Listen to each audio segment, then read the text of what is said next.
the f is this crack to tell me who the f I am? That's not how a champion behaves. Yeah, my African brother. That's not how a man behaves. Yeah, what's up? Get We gonna do He's behaving like a child. I'm African, but I ain't no brother of yours. A wild, wacky fighter who moves like a clumsy for you. He's won 21 fights, knocked out or submitted 19 opponents, and now he's got a shiny UFC belt to show off. But here's the million-dollar question. Is he really as scary as everyone says? Even Joe Rogan couldn't stop talking about Dricus du Plessis on his podcast. Rogan thinks this fighter is a real threat to the current champion. And as he said, Dricus du Plessis versus Izzy for the #1 contender. Oh my Yeah, god. bro. Why do you have on that? Dude, I don't know now. After watching that, man, Dricus is fucking scary. The way he beat the fuck out of Robert Whittaker, who saw that coming? Especially after Whittaker and Adesanya had a very close second match. He's so big, dude. He hits so hard. Every time I shake his hand, I'm like, how the fuck are you 185 pounds? He looks like a heavyweight. And now you give that guy confidence after you beat a guy like Robert Whittaker, Right. who was always the guy. Izzy's not champ, Whittaker's the fucking guy, and he starched him.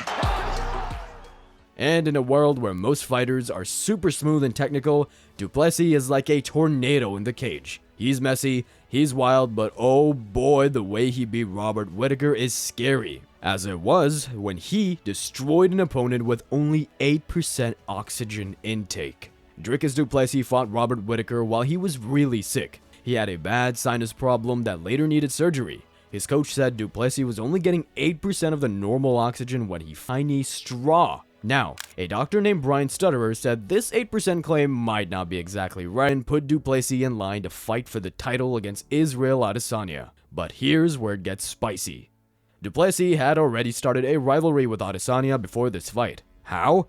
He challenged what he called the holy trinity of African champions. This means he questioned whether other fighters who said they represented Africa were really doing so. For those who may not be aware, Israel Adesanya was scheduled to defend his belt against du Plessis at UFC 293. However, du Plessis withdrew from the fight, citing an injury. In the months leading up to the event, he had stated the following. So, I'm going to take a belt to Africa. I'm the African fighter in the UFC. Myself and Cameron, we breathe the African air. We wake up in Africa every day. We train in Africa, we're African born, we're African raised. We still reside in Africa, we train out of Africa. That's an African champion, and that's who I'll be. Dricus du Plessis, we all call him DDP, is now the big cheese in UFC's middleweight division. He's proud to say he's the first champ who actually lives, eats, and trains in Africa. It's like he's saying, I'm not just talking the talk, I'm walking the walk. Now, here's where it gets interesting. Even before DDP won his shiny belt, a former champ named Chris Weidman said DDP was the best African fighter in UFC, a cooking contest. Weidman made a list of top African fighters, including big names like Adesanya, Usman, and Ngannou.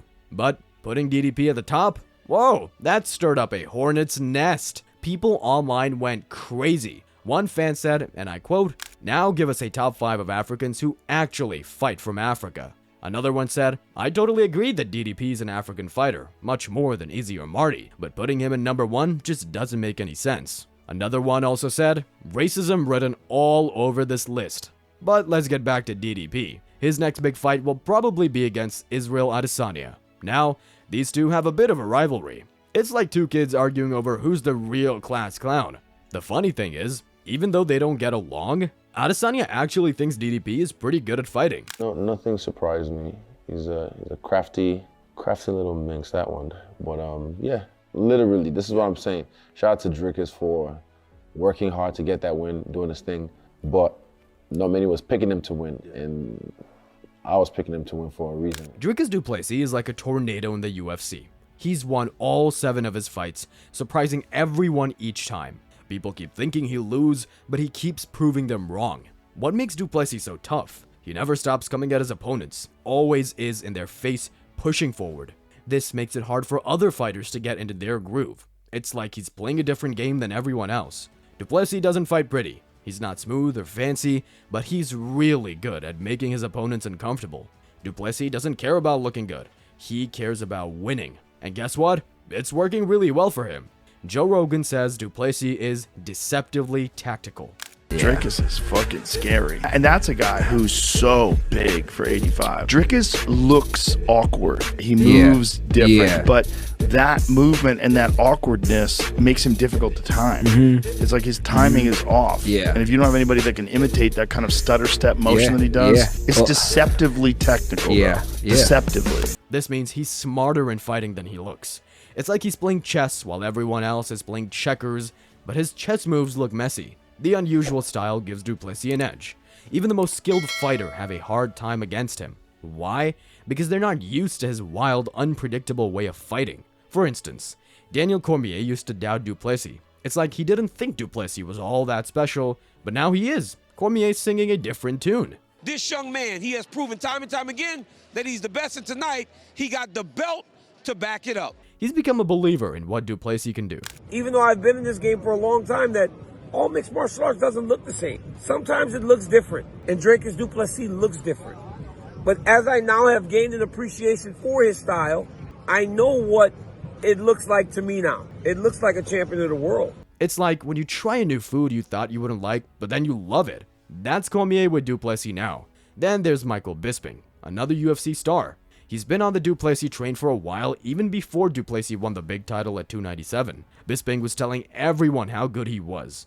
Bisping even said something that surprised a lot of people. He thought du Plessis was better at striking than Sean Strickland. I think Dricus du Plessis is the better striker. He believes in himself more. He walks forward. He's more aggressive, okay? And he's more effective. That's why only one of his fights has ever gone to a decision. That's a big deal, because Strickland is known for being really good at striking, but he wasn't alone. Teddy Atlas, a well-known boxing coach, also saw something special in du Plessis before his big fight at UFC 297, fighting more. This proves what Atlas saw earlier. Du Plessis isn't just tough, he's clever. He found a way to win even when the numbers weren't in his favor. It's like winning a race by taking a smarter route, not just by running faster. After the big fight, Dricus du Plessis shared some interesting stuff. He knew he was behind in the striking game, so he changed his plan. It's like he's losing a basketball, so he decided to play football instead.